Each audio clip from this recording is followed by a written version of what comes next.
ಹೌದು ಕಣೋ, ಪಾಪ ಇಷ್ಟು ವರ್ಷ ಆ ನರಕದಲ್ಲಿದ್ಲು. ಈಗ ಅಲ್ಲಿಂದ ಹೊರಗೆ ಬಂದಿದ್ದಾಳೆ. ಇನ್ಮೇಲೇನಿದ್ರೂ ಅವಳಿಗೆ ಸಿಕ್ಕಿರೋ ಸ್ವಾತಂತ್ರ್ಯನ ನಾವು ಸರಿಯಾಗಿ ಬಳಸ್ಕೊಳ್ಳೋ ಹಾಗೆ ಅವಳನ್ನು ನೋಡ್ಕೋಬೇಕು. ಲಕ್ಷ್ಮಿ, ಇವತ್ತು ನಾನು ನಿಮ್ಮ ಮುಂದೆ ಕೂತಿದ್ದೀನಿ ಅಂದರೆ ಅದಕ್ಕೆ ಕಾರಣ ನಿಮ್ಮ ಮಗಳೇ. ಇಲ್ಲದೆ ಹೋಗಿದ್ದಿದ್ರೆ ಇನ್ನು ನಾನು ಆ ಕತ್ಲೆ ಕೋಣೆನಲ್ಲೇ ಕೊಳಿತಾ ಇರ್ತಿದ್ದೆ. ಇವತ್ತು ನನಗೊಂದು ಜೀವನ ಸಿಕ್ಕಿದೆ ಅಂದರೆ ಅದು ನಿನ್ನ ಮಗಳಿಂದನೇ ಲಕ್ಷ್ಮಿ. ನಿಮಗೆ ಯಾವತ್ತೂ ನನ್ನ ಚಿರಋಣಿ. ಯಾಕೆ ಋಣದ ಮಾತಾಡ್ತಿದ್ಯಾ? ನನ್ನ ಮಾಂಗಲ್ಯನ ಉಳಿಸಿದ್ದು ನಿನ್ನ ಗಂಡ ಅನ್ನೋದನ್ನ ಮರೆತುಬಿಟ್ಟಿದ್ಯಾ? ನಿಮ್ಮ ಋಣನ ಎಷ್ಟು ಜನ್ಮ ಎತ್ತಿದ್ರೂ ತೀರ್ಸೋದಕ್ಕೆ ಕಷ್ಟ ಕಣೆ. ಅದೇನೇ ಇರಲಿ ಲಕ್ಷ್ಮಿ, ಇವತ್ತು ನನ್ನ ಮಗನ ಜೊತೆ ನನಗೆ ಬದುಕಕ್ಕೊಂದು ಅವಕಾಶ ಕೊಟ್ಟಿರೋದು ನಿನ್ನ ಮಗಳೇ ಅಲ್ವಾ? ನಾನು ನನ್ನ ಮಗನ್ನ ಎತ್ತಿದ್ದೀನಿ ಅಷ್ಟೆ. ಆದರೆ ಅವನಿಗೊಂದು ಒಳ್ಳೆ ಬದುಕು ಕೊಟ್ಟಿದ್ದು ನೀನು. ಅವನಿಗೆ ಮಾತು ಬರಲ್ಲ, ಕಿವಿ ಕೇಳಲ್ಲ ಅಂತ ಗೊತ್ತಿದ್ರು ಸ್ವಂತ ಮಗನಿಗಿಂತ ಹೆಚ್ಚಾಗಿ ನೀನು ಅವನ್ನ ಸಾಕಿದ್ಯಾ ಲಕ್ಷ್ಮಿ. ನಿನ್ನ ಎಲ್ಲ ಒಳ್ಳೆ ಗುಣಗಳನ್ನ ಅವನಿಗೆ ಧಾರೆ ಎರೆದಿದ್ದೀರಾ. ಈ ಋಣನ ನಾನು ಎಷ್ಟು ಜನ್ಮ ಎತ್ತು ಬಂದ್ರು ತೀರ್ಸಕ್ಕಾಗಲ್ಲ ಲಕ್ಷ್ಮಿ. ವೈದೇಹಿ, ನೀನು ಇವನನ್ನು ನನ್ನ ಮಡ್ಲಿಗೆ ಹಾಕಿಲ್ಲ ಅಂದಿದ್ದರೆ ನನಗೆ ತಾಯಿ ಅನ್ನೋ ಪಟ್ಟಾನೇ ಬರ್ತಿರ್ಲಿಲ್ಲ ಕಣೆ. ಮಕ್ಕಳಾಗಲಿಲ್ಲ ಅಂತ ಕಂಡು ದೇವ್ರಿಗೆ ಕೈ ಮುಗಿದ್ರು ಆ ದೇವರು ನಮಗೆ ಮಕ್ಕಳು ಭಾಗ್ಯನೇ ಕರುಣಿಸ್ಲಿಲ್ಲ. ಆದರೆ ನಿನ್ನ ಮಗ ನನ್ನ ಜೊತೆಗೆ ಬಂದಮೇಲೆ ನನಗೆ ತಾಯಿಯಾಗೋ ಭಾಗ್ಯ ಸಿಕ್ತು ಕಣೆ. ಅದಕ್ಕೆ ಅಲ್ವಾ ನಿನ್ನ ಮಗನ್ನ ಆ ದೇವ್ರು ಕೊಟ್ಟಿರೋ ಮಗ ಅಂತ ನಾವು ಹೇಳೋದು. ಅವನು ಯಾವತ್ತಿದ್ರೂ ಈ ಮನೆಗೆ ದೊಡ್ಡ ಮಗನೇ ಕಣೆ.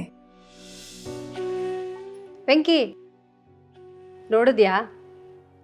ಇಷ್ಟು ದಿವಸ ಒಬ್ಬ ತಾಯಿ ಪ್ರೀತಿ ಮಾತ್ರ ಸಿಕ್ತಿತ್ತು, ಈಗ ಇನ್ನು ಹೆತ್ತ ತಾಯಿ ಪ್ರೀತಿನೂ ಸಿಗ್ತಾ ಇದೆ.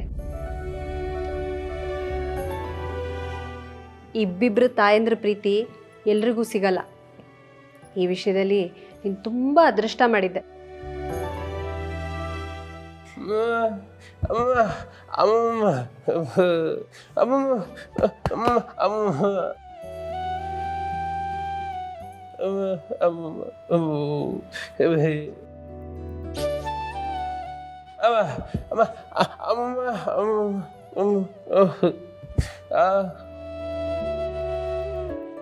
ನನ್ನ ಮಗ ಹೇಗೆ ಅಪ್ರಂಚಿನೋ ಅವನ ಗುಣಕ್ಕೆ ತಕ್ಕನಾಗಿರೋ ಅಂಥ ಸೊಸೆನ ನೀವೇ ಹುಡುಕಿದ್ದೀರಲ್ಲ ಲಕ್ಷ್ಮಿ.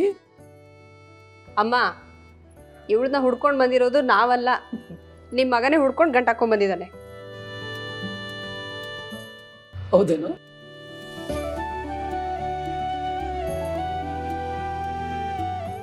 ಹೌದು ಕಣೆ ವೈದೇಹಿ, ನಾವೇ ಹುಡುಕಿದ್ರೂ ಇಂಥ ಚಿನ್ನದಂಥ ಹುಡುಗಿ ಸಿಗ್ತಿರ್ಲಿಲ್ಲ.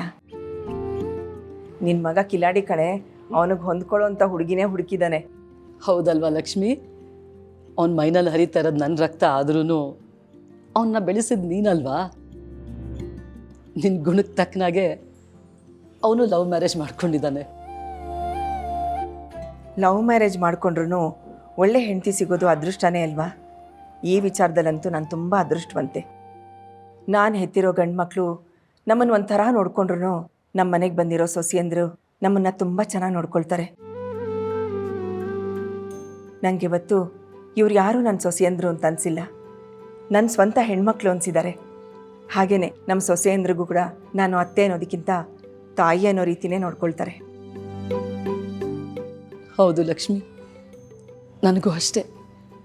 ಇಂಥ ಒಂದು ಕೂಡು ಕುಟುಂಬದಲ್ಲಿ ನಾನು ಇದ್ದೀನಿ ಅಂತ ತುಂಬ ಸಂತೋಷ ಆಗುತ್ತೆ. ಇಂಥ ಒಳ್ಳೆ ಕುಟುಂಬದ ಮೇಲೆ ಯಾವ ಕೆಟ್ಟ ದೃಷ್ಟಿನೂ ಬೀಳದೇ ಇರಲಿ ಅಂತ ಆ ದೇವರಲ್ಲಿ ನಾನು ಕೇಳ್ಕೊಳ್ತೀನಿ ಲಕ್ಷ್ಮಿ. ಕೇಳಿಸ್ಕೊಂಡು ನಿನಗೆ ಇಷ್ಟೊಂದು ಬೇಜಾರಾಗ್ತಿದೆ, ಇನ್ನು ಎಲ್ಲರ ಕೈಯಲ್ಲಿ ಉಗಿಸ್ಕೊಂಡು ನನಗೆ ಎಷ್ಟು ಬೇಜಾರಾಗಿರ್ಬೇಡ. ಅಲ್ಲ ಕಣ, ಗಂಡಸು ಅಂದಮೇಲೆ ತಪ್ಪು ಮಾಡೇ ಮಾಡ್ತಾನೆ. ತಿದ್ದಬೇಕಾಗಿರೋದು ಇವಳು ಕರ್ತವ್ಯ ಅಲ್ವಾ? ಇವಳು ತನ್ನ ಗಂಡನ್ನು ಕೈ ವಶ ಮಾಡ್ಕೋಬೋದಾಗಿತ್ತು ತಾನೆ. ಬ್ರೋ, ಜಾನುಗೆ ಅವ್ನು ಅಷ್ಟೊಂದೆಲ್ಲ ಹಿಂಸೆ ಕೊಡ್ತಾ ಇದ್ರೆ ಅವನ ಜೊತೆ ಹೇಗೋ ಇರೋಕ್ಕಾಗತ್ತೆ? ನನಗೇನೋ ಜಾನು ತೊಗೊಂಡಿರೋ ನಿರ್ಧಾರ ಕರೆಕ್ಟ್ ಆಗಿದೆ ಅಂತ ಅನ್ನಿಸ್ತಾ ಇದೆಯಪ್ಪ. ನೋಡು, ಅಷ್ಟೊಂದೆಲ್ಲ ಹಿಂಸೆ ಕೊಟ್ಟರು ಒಬ್ಬಳೇ ಅನುಭವಿಸ್ತಾ ಇದ್ದಾಳೆ, ನಮ್ಮ ಹತ್ರ ಏನೂ ಹೇಳ್ಕೊಂಡಿಲ್ಲ. ಗ್ರೇಟ್ ಕಣ ಅವಳು, ರಿಯಲಿ ಗ್ರೇಟ್. ಏನೋ ನೀನು ಅವಳೇ ಸರಿ ಅನ್ನೋ ಹಾಗೆ ಮಾತಾಡ್ತಿದ್ಯಲ್ಲ. ನೋಡ, ಮನುಷ್ಯ ಅಂದಮೇಲೆ ತಪ್ಪು ಮಾಡೇ ಮಾಡ್ತಾನೆ, ಯಾರೂ ಪರ್ಫೆಕ್ಟ್ ಅಲ್ಲ. ಇವಳು ಅದನ್ನು ಸಹಿಸ್ಕೊಂಡು ಹೋಗ್ಬೇಕು ತಾನೆ. ಅವನ ಸಿಕ್ಕಾಪಡೆ ದುಡ್ಡಿದೆ ಕಣೋ, ಆಸ್ತಿ ಇದೆ ಕಣೋ, ಮುಂದೆ ಯಾರಿಗೂ ಅದೆಲ್ಲ ಇವಳಿಗೆ ತಾನೆ. ಚಿಕ್ಕ ವಯಸ್ಸಲ್ಲಿ ಒಂಟಿಯಾಗಿ ಬದುಕಿದ್ದಾನೆ, ಅವ್ರಿಗೆ ಪ್ರೀತಿ ಸಿಕ್ಕಿಲ್ಲ. ಅದಕ್ಕೆ ಇವಳ ಜೊತೆ ಸ್ವಲ್ಪ ಓವರಾಗಿ ನಡ್ಕೋತಾ ಇರ್ಬೋದು. ಅದಕ್ಕೆ CCTV ಕ್ಯಾಮ್ರಾ ಹಾಕ್ಸಿದ್ದಾನೆ, ಏನೇನೋ ಮಾಡ್ತಿದ್ದಾನೆ. ಅದು ಅಲ್ಲದೆ ಒಂಟಿ ಮನೆ ಅಲ್ವಾ, ಕಳ್ಳರುಗಳು ಬರಬಾರ್ದು ಅಂತ ಕಾಪಾಡ್ತಿರ್ತಾನೆ ಅಷ್ಟೇ. ಅದರಲ್ಲಿ ಏನೋ ತಪ್ಪಿದೆ? ಬ್ರೋ, ನೀನು ಏನೇ ಹೇಳ, ಈ ವಿಷಯದಲ್ಲಿ ನಾನಂತೂ ಅವನನ್ನು ಸಪೋರ್ಟ್ ಮಾಡಲ್ಲ.